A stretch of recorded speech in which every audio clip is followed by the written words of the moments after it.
À moins de vivre coupé du monde, vous n'avez pas pu passer à côté de l'information. C'est en ce moment la période du Black Friday, normalement fixée vendredi prochain, le 24 novembre. Les marques en profitent déjà pour afficher des rabais à grand renfort de SMS et de publicité. Une opération que les Français apprécient, surtout à quelques semaines de Noël. Mais attention aux fausses bonnes affaires. Vous allez nous aider, Vicky Bogart, à faire le tri ce soir dans la jungle des promotions.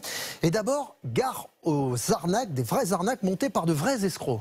Tout à fait, elles sont nombreuses. Regardez cette publicité que j'ai trouvée ce matin sur Facebook.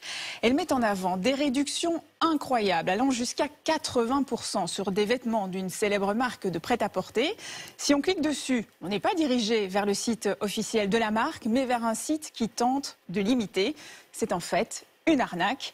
Les SMS et emails frauduleux fleurissent aussi à cette période. Les tentatives d'hameçonnage pour voler des données personnelles ou bancaires augmentent de 50 à 80% dans les pays européens.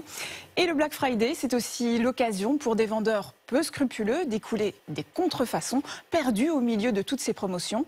Un tiers des Français auraient déjà acheté un produit contrefait sans le savoir. Alors, au-delà de ces arnaques, attention aussi aux vraies fausses promotions.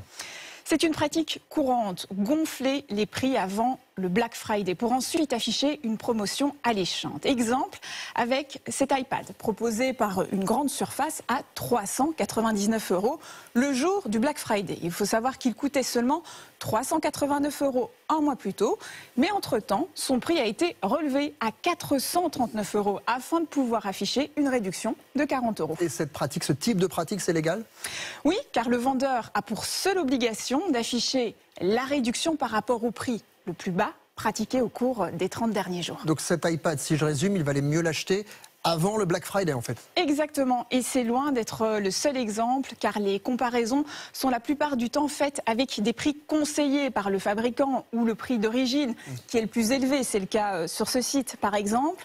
Les conclusions d'une récente étude de l'UFC Que Choisir sont d'ailleurs édifiantes. Sur environ 6500 promotions, à peine plus de 3% présentaient un réel avantage économique par rapport au prix le plus bas des 30 derniers jours. 3% seulement. Comment éviter, Vicky, de se faire avoir ? La solution, c'est d'utiliser un tracker de prix. Les comparateurs comme Idealo, le dénicheur achat moins cher ou encore l'application Mosque permettent de suivre l'évolution des prix sur plusieurs mois et d'être alerté en cas de baisse. Et de faire cette fois de vraies bonnes affaires. Voilà. Merci beaucoup, Vicky Bogart.